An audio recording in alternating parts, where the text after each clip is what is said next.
to you. Keesmond. Thank you, Peggy. It is good to be here. Good morning, everybody. I'm glad that you can join us this morning. If you don't mind, I am going to share my screen.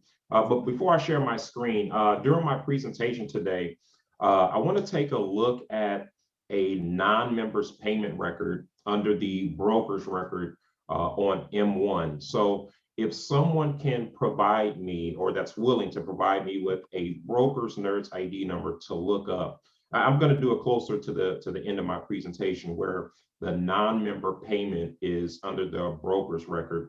That would be great. If you don't have one, then I'll just see if I can find one under our individual members record. But I wanted to walk us through that process and what that looks like on M1. So I am going to, if you give me a second, I'm going to share my screen.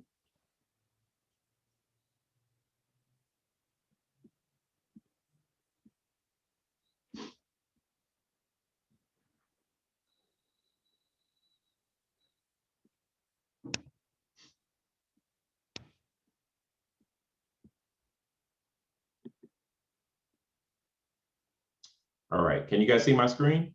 It's perfect. Oh, beautiful. Man, that's the part that makes you sweat, right? Just trying to get the screen up.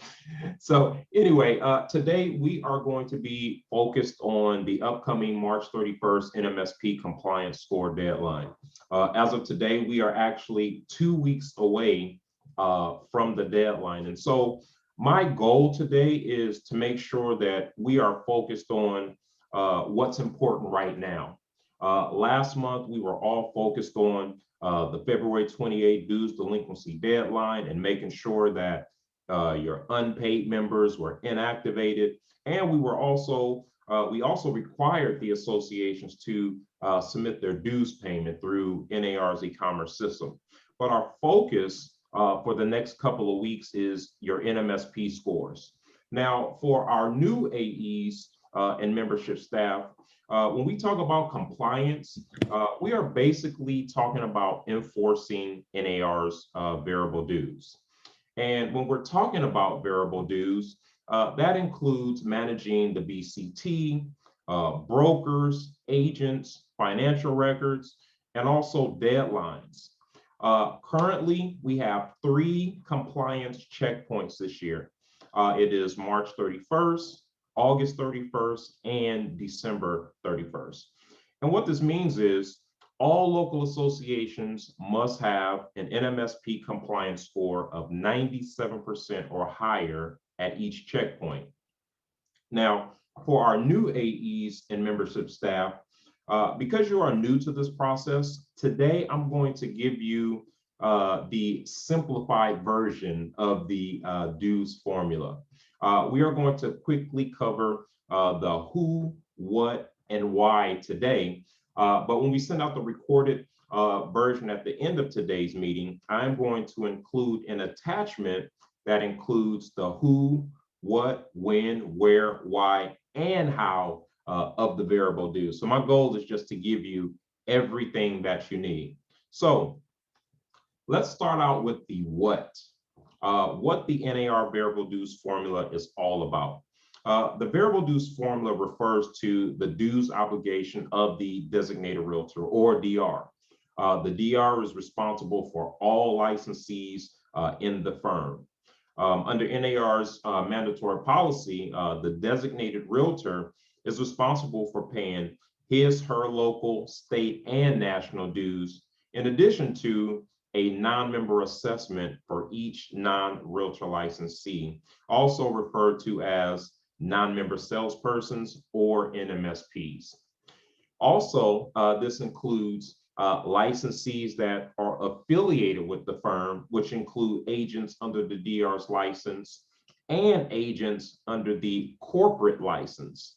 Now, in order for the DR to maintain membership at all 3 levels of the organization, the DR is responsible for paying her dues obligation, which includes non-member salesperson fees, which is to prevent their membership from being inactivated.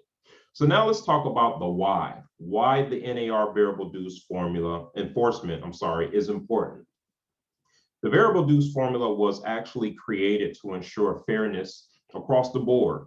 The premise is that every agent in a firm benefits from the designated realtors membership in the association, and therefore the DR's dues should include a fee for the number of agents in the firm that are not members of the National Association of Realtors. The BCT was created to help the associations manage the variable dues process, but also to ensure that each association was enforcing the variable dues. And last, let's talk about the who.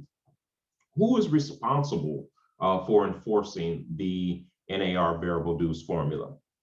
Since the membership is first established through the local association, the local association is responsible for enforcing the NAR variable dues formula. This means the local associations must bill all of its designated realtors who are primary members of their association for annual membership dues. And this includes C.A.R.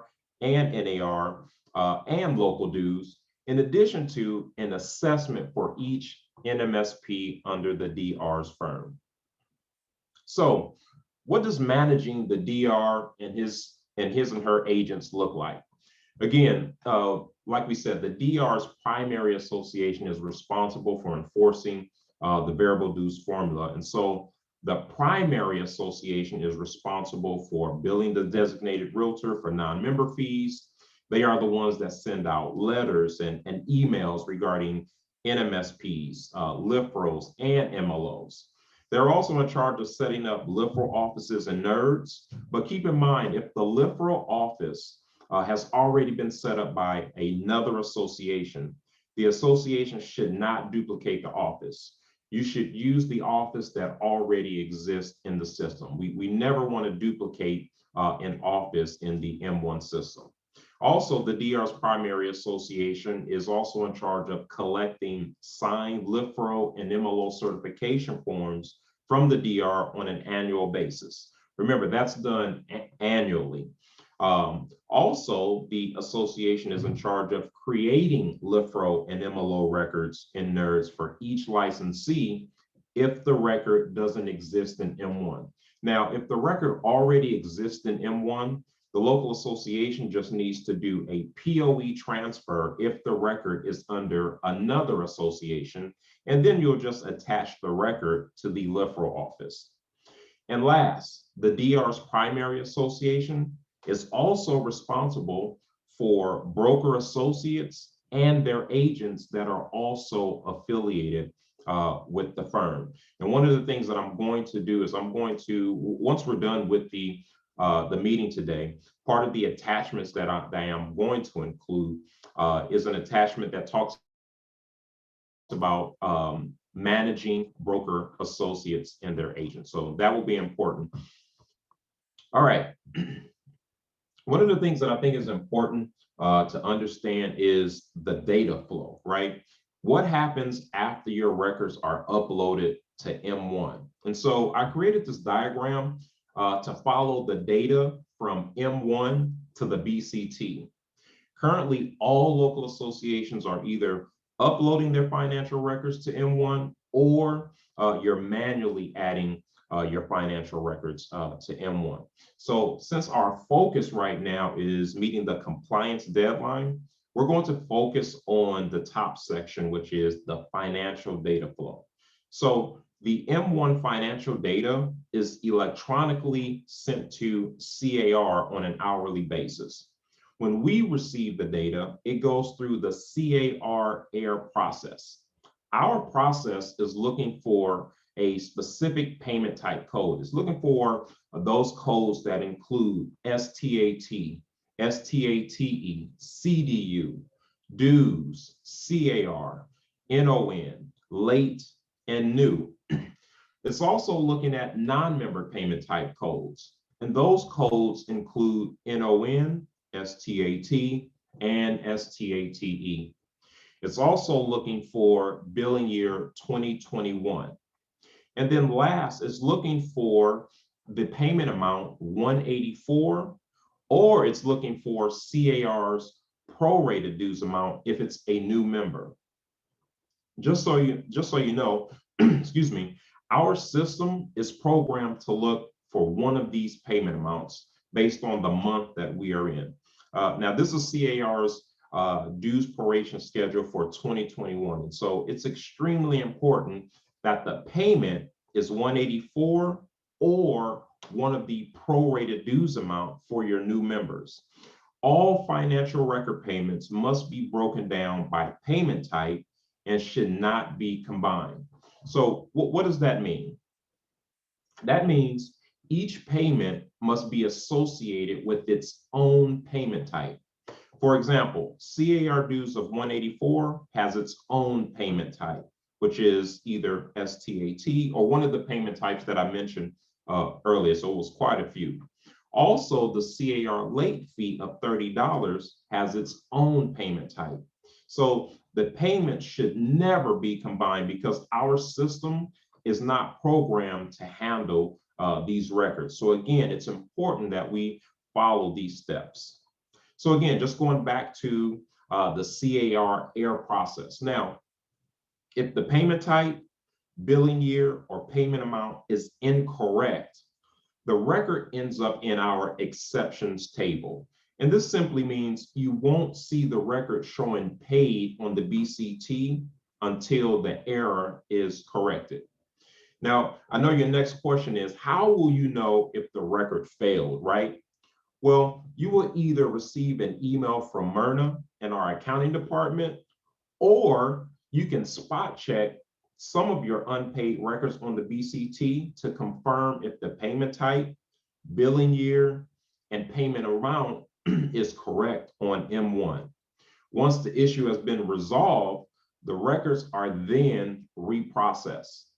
Now, if the records were uploaded to M1 with the correct payment type code, the correct billing year, and payment amount, then our system will process those records successfully, and those records are entered into our Rapid-Tony system and then uploaded to the BCT to change the paid status from no to yes.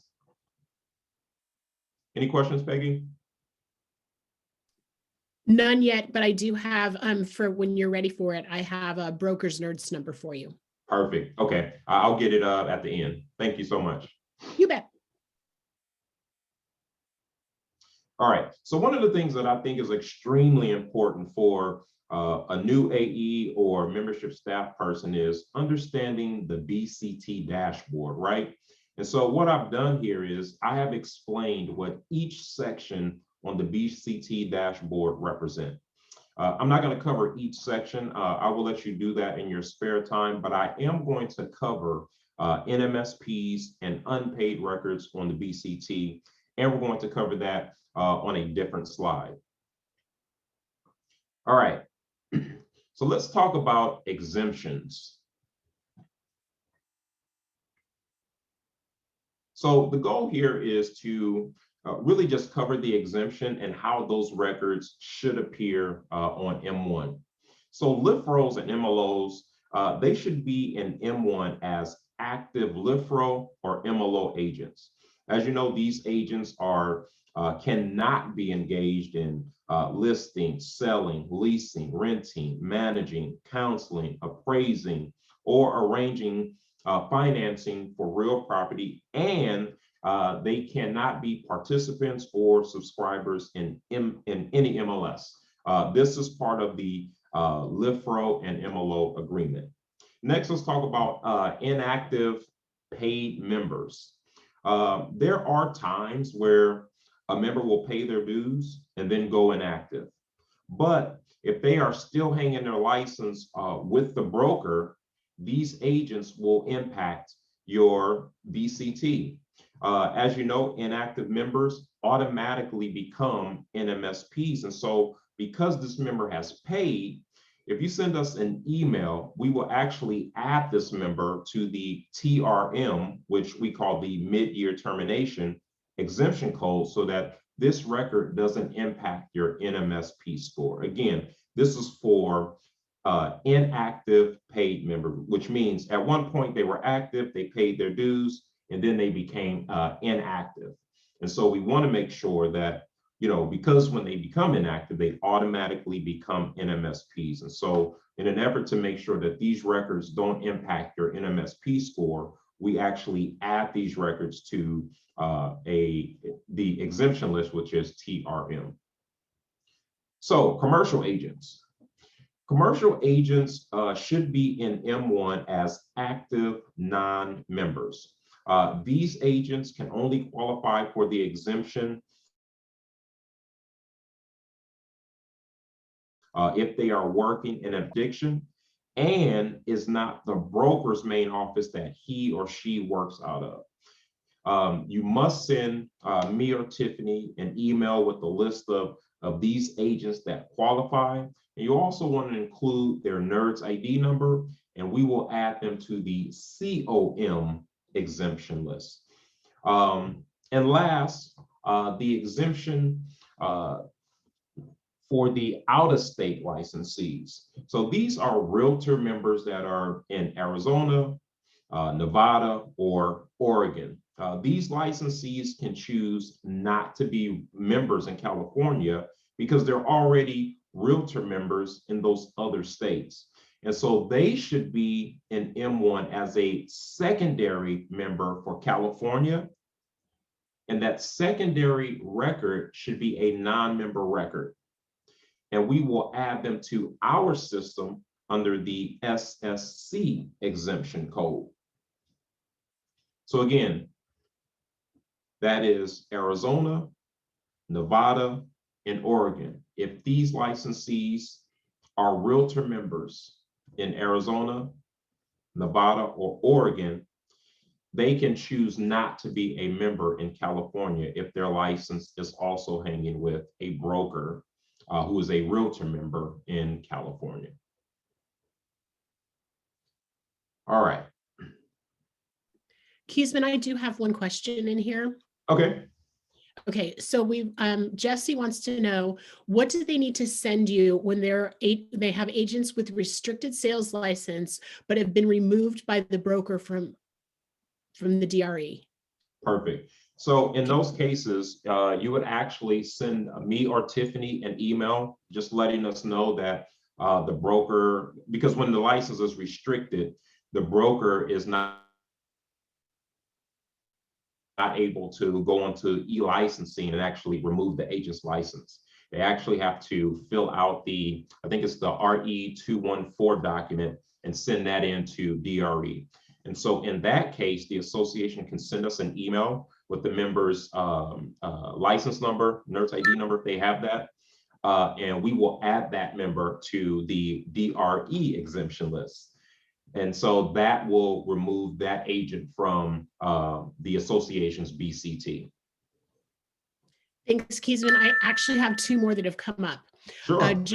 Ginger would like to know, in the case of an inactive paid member, are they supposed to notify you via email to add the exemption code of TRM, or is there a way they can do it on their own? So you actually have to notify us. When we add members to the exemption list, it's actually a manual process on our end. And the other thing, you don't even have to mention, any of the TRM or COM. The only thing that you need to let us know is that the member is, paid their dues this year, but they're now inactive, and it just needs to be removed from the BCT, and we'll know what to do from there. We'll know which exemption list to add them to. Great, thank you. And then Terry is asking, what about other states? And so what about other than the states that you mentioned? So just the states that are mentioned, those states are contiguous to California. And so those are the only states that qualify for those exemptions. Thank you. So let me just be a little bit more clear. So if they are so if you have a member that is active in Washington, but they also hold a license in California, and their license is hanging with a broker in California, that agent cannot be exempt from California membership. They do not qualify for the exemption. Only the three that was mentioned. Thank you. Jason also would like to know if you're going to be around on the 29th and the 30th to manually remove confirmed DRE drops that didn't get caught over the weekend. Absolutely, absolutely. So, you know what, and I apologize. That should have been one of the slides that I went over, which is just the DRE data, because there's a certain period of time where the broker has to remove the agent so that it's included in the DRE file that we receive on Friday. And so leading up to client's deadline, if a broker removes their agent from DRE and it's not included in the file that we receive from DRE, we will manually remove those agents. So the association just needs to send us the list. It is a manual process on our end because we do have to confirm that DRE shows the license status of the member, and that license status should be NBA. And so when we receive the list, we also check DRE to make sure it shows NBA. Once we confirm that it's licensed NBA, then we add the member to the exemption list, and then that will update on the BCT, which will actually remove the agent from the compliance, the NMSP compliance on the BCT. Perfect, thank you. And then Kelly has a question that is actually specific to her association. So Kelly, I'm going to ask that you get with Keesman offline after this training, please, and ask him about that. And then we have a question, is there a code needed for the exemptions from those states mentioned? No.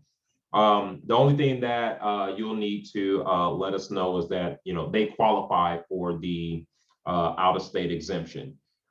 If you are aware that they are in one of those states and the agent chooses not to be a member, you can just let us know in the email, and we will go into our system and add them to the SSC exemption list. And you don't even have to reference SSC. We'll already know based on your email. Perfect, thank you. Lisa also has a question that's specific to her association. So Lisa, if you could reach out to Keesman after, that would be great.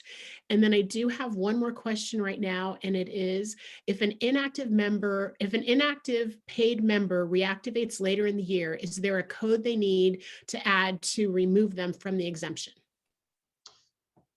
So in that case, because we manually add members to the exemption list, the association would have to let us know, or that member, their paid status will show NA throughout the year, which means it won't have an impact on the association's score. And so if you are aware of a member that paid their dues during a year and then inactivated and then decided to come back, we would like to receive an email from the association, because we would actually like to remove the member from the exemption so that their record on the BCT shows, in the paid status, it shows yes instead of NA. Perfect, thank you. That's it for now. Perfect, thank you. All right, so now we're going to get into the data. My goal is to help you confirm that your financial records have uploaded to M1 correctly and successfully. So because we manage everything through the BCT, and most of your concerns involve your members and non-members not showing paid on the BCT. And so I want to focus on those records. So you want to first be able to identify your unpaid records on the BCT. And the reason why this is important is because it allows you to take a few of those records and spot check a few on M1 to confirm that the financial record actually uploaded successfully, And you can confirm that the payment type, billing year, and payment amount is correct.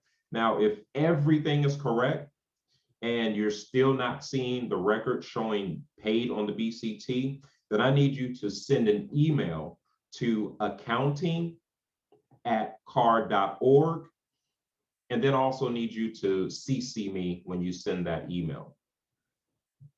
Also, we're going to take a look at how the financial records should appear on M1 for your broker's records and the NMSP's records. So from the BCT dashboard, you have a few options. The first option will provide you with a list of your paid and unpaid non-members. The second option will give you a list of your unpaid realtor members. The third option actually falls into the unpaid non-member category. So if you click on any of the counts, it will give you a list of your members that fall into that category. And so this is what you'll see when you click on your non-members. This will allow you to take, so if any of your, as you can see on this page, under the paid section, it says no.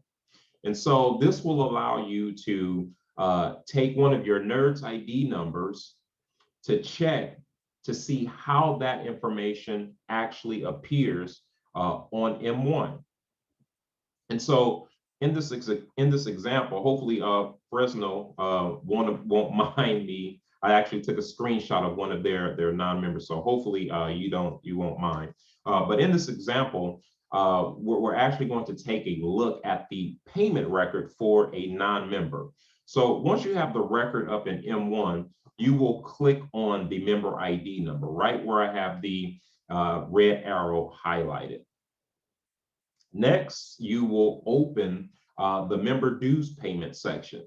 Now remember, we are looking to make sure the payment type code is either STAT, STATE, CDU, dues, C.A.R, or NON. We're also looking to make sure the billing year is 2021. And then last, we want to make sure the payment amount is 184. As you know, the payment for non-members is not prorated. The only time the non-member fee is prorated is when the broker pays a prorated dues amount. And so looking at this record looks perfect. Everything was set up correctly. The payment type looks like a payment type that we are looking to receive from the association. I know you're probably wondering, why did I mention all of those payment type codes? So the correct payment type for C.A.R, the payment type that we're looking for from the association, is actually STAT. But what we found is there are quite a few associations that when they upload their financial records to M1, they're using multiple payment type codes. And here's what we found. We found that the associations are either using the correct payment type code, which is STAT, or they're using the other payment type code, which is STATE or CDU or dues or C.A.R. And so we've programmed our system to accept those payment types. One of the things that we did not want to do is have an association upload thousands of records, with the payment type code of STATE or CDU, and then have them go in and fix those records. It just made sense to have our system programmed so that we could process those records successfully. And so that's what we've done. And so again, just looking at this record, the billing year is correct. The payment amount is correct for this non-member. And so this is what you want to see for your records in M1. This will tell you that the record should have processed successfully in our system. So again, if you were to look in the BCT for this record and the record showed unpaid, and we're looking here and we see that the financial record is an M1, it's shown correctly, In this case, you would send an email to accounting@car.org and you would CC me. So that way, accounting can research those records to find out, did this record go into a temporary holding tank for some reason? They can research that. The good news is that no matter what happens, this record will eventually get processed successfully. And also our goal is to make sure that all records are processed on or before the March 31st compliance deadline. All right, so at this time, Peggy, I am going to ask you for that broker's NERDS ID number.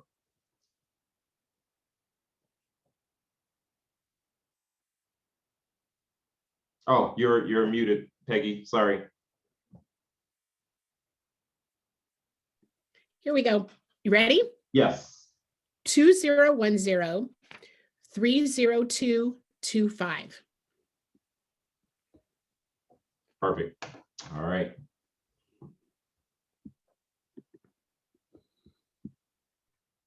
So I am going to, sorry.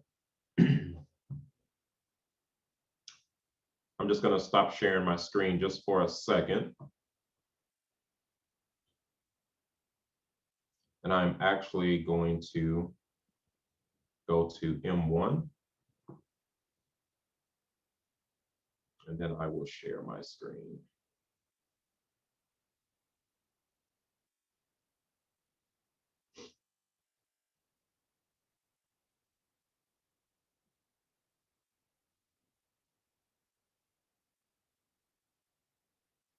All right, here we go. Can you guys see my screen? Perfect. All right. So that number is 2010-30225. Okay. So I'm just going to click on Larry's NERDS ID number. I'm going to scroll down to member dues payments.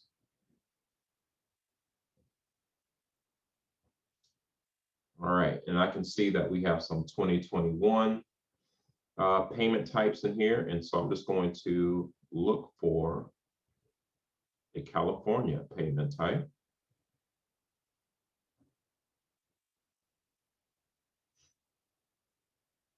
All right.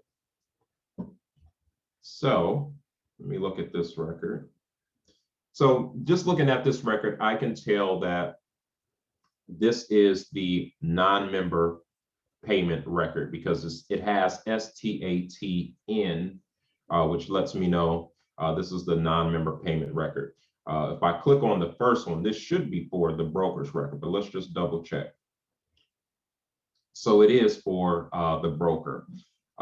If it wasn't the broker, this under the incurring member ID number, we would actually see the non-members NERDS ID number. We would see the non-members first name and the non-members last name. And so we know that that first payment was for the broker. He paid his dues for the year. So let's take a look at the other record.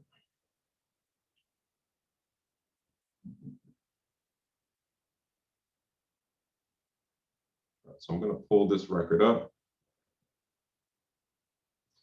All right, so this is a perfect example. Thank you for sending this example. So looking at this record would not process successfully in our system. And I'll tell you why. We know that the payment type code is STATN, which I know it's a non-member payment record for a non-member, but we have no way to identify who the non-member is for because in the incurring member field, it still has the broker's information. And so the payment went totally under the broker. And so in our system, we don't have a way to determine who this payment is for because it's still under Larry. So in order to fix this record, all the association needs to do is create another payment record in M1, under you can actually put the payment record under the broker. And I'm just going to go back. Let me just make sure.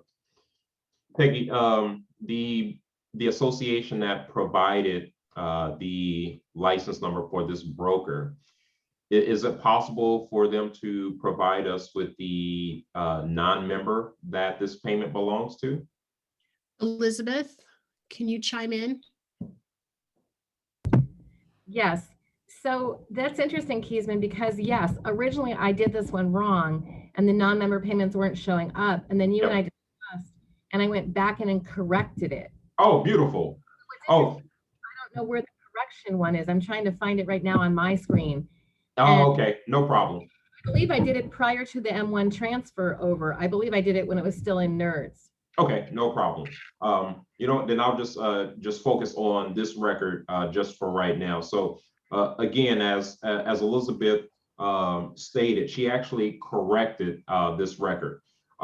Based on what you see on the screen, our system would not know how to apply this payment record. And so what it will do is it will apply the payment to Larry's record. One of the things that Elizabeth may have done is she may have posted the payment record under the non-members record, which is what we looked at earlier in our example, where the payment record was under the non-member. However, she also could have updated the record and just actually put the payment under the broker. And to do that, in the incurring member ID field, the non-members NERDS ID number would go here. And also the first name would be the non-member's first name and last name would be the non-member's last name. Once you click save, then our system knows who to apply the payment to, if that makes sense. Keesman, Elizabeth actually provided a second NERDS number where the record is actually located. Are you ready for that? Yep, I'm ready. It's 2010-40008. Okay.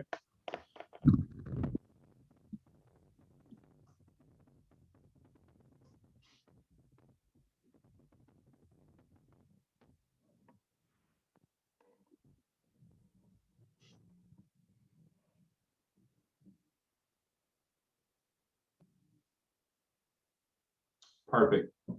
And so if you look at this record, this record almost mirrors the record that we looked at on my slide when I was going through the PowerPoint presentation. As you can see, the payment type for this non-member is STAT. The billing year is 2021, and the payment amount is 184. And so this record should process successfully in our system. So thank you for sharing that, Elizabeth. All right. So I am going to, do we have any questions, Peggy? Not at this time, no, thanks. Okay. All right. I'm going to go back to my PowerPoint.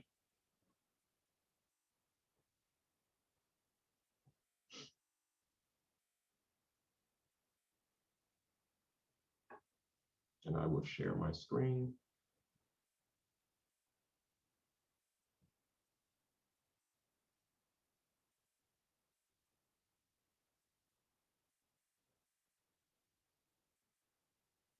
All right, can you guys see my screen? Yes. Perfect, thank you. All right, so I just wanted to talk about secondary members. So just to quickly cover, secondary members, I really just wanted to talk about what is required when you're adding the out-of-state secondary members. Secondary out-of-state members must contain in their record the California office record. It must contain the California DRE license number, and it must contain the California office record. There are times where we've seen the local association add all of the correct information except for the office. Sometimes they will add their out-of-state office, but if they are going to be a member in California, the secondary record needs to contain the California office record. All right, so in order for these member records or these members, I'm sorry, to get access to their benefits, local associations must follow the three-step process. So step number one, local associations must create a secondary record in M1. Step number two, local associations must send an email to me or Tiffany with the member's name and NERDS ID number. And then step number three, which is our process, we will update M1 to reflect California as the secondary state association. We will also update our membership system.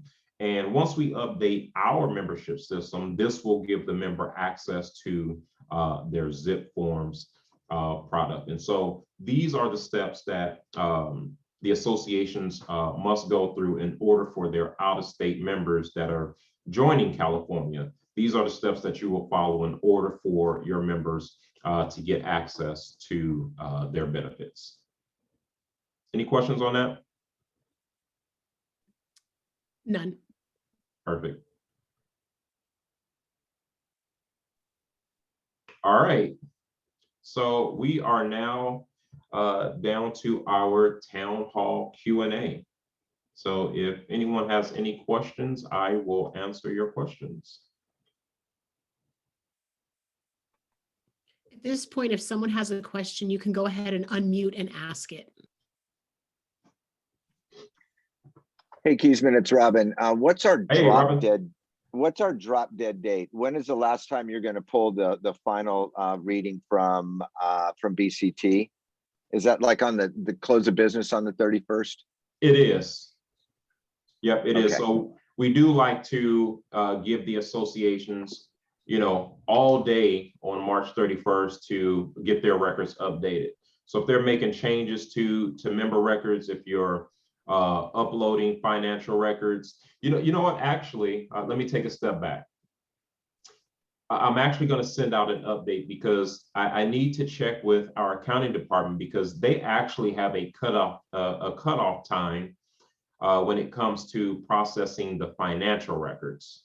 I know just from our previous deadlines, that deadline was 12 p.m. But I will confirm that. And when we send out the recorded version of this presentation, I'll also include in the body of the email the timelines for the March 31st deadline. Fantastic. Thank you for the update.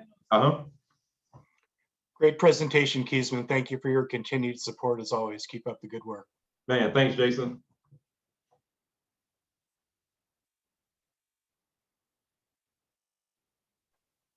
Any other questions? Hi, Keesman. It's Lavada.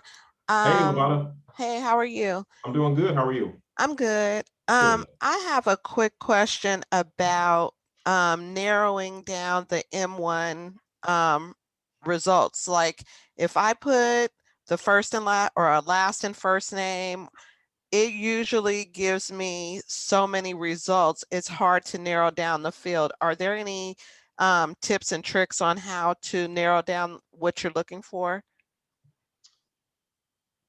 That's a good question. You know, actually, I am still learning the M1 system myself, to be honest. And so when you're doing the search, you're doing the last name, and you're putting the capital AND between the first and last name, correct? No, actually someone I think in your customer service told me about that and it didn't kind of work for me properly, but you said it's the last name and a capital AND.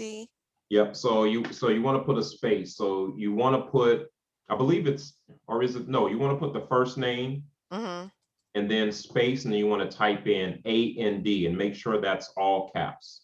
Okay. And then you want to put a space and then you want to type in the last name. Okay. Hey, Keesman, this is Sarita. I'm sorry. If it's helpful to her, it also takes NERDS numbers as well. Yeah, thank you, Sarita. I use the NERDS number and the license number when I have it, but I noticed that if I just use those, I don't get people that are licensed in other or members in other states. So I try Correct. to do them all to make sure I'm not duplicating NERDS numbers. That is correct, yeah. For an out-of-state member, if you don't have the NERDS ID number, you won't be able to search by the license number, unless you have the out-of-state license number. Right. And so in that case, you do have to do a search by the first and last name. So try that and let me know if it works.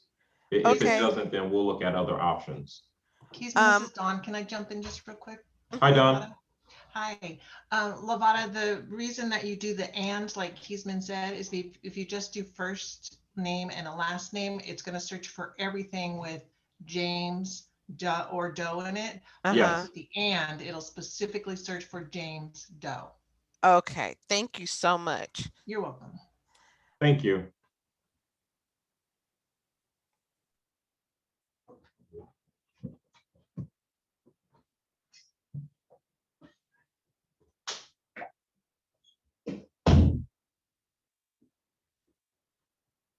Oh, you're on mute, Peggy. There we go. Thank you. I'm trying to use the space bar so that the dinging doesn't happen, but it doesn't work every time. Anyway, thank you to everybody and for attending, and Keisman for a super informative session. This was really terrific. Again, if anybody has questions specific to their association, please feel free to contact Keisman and Tiffany offline after this meeting. That would be terrific.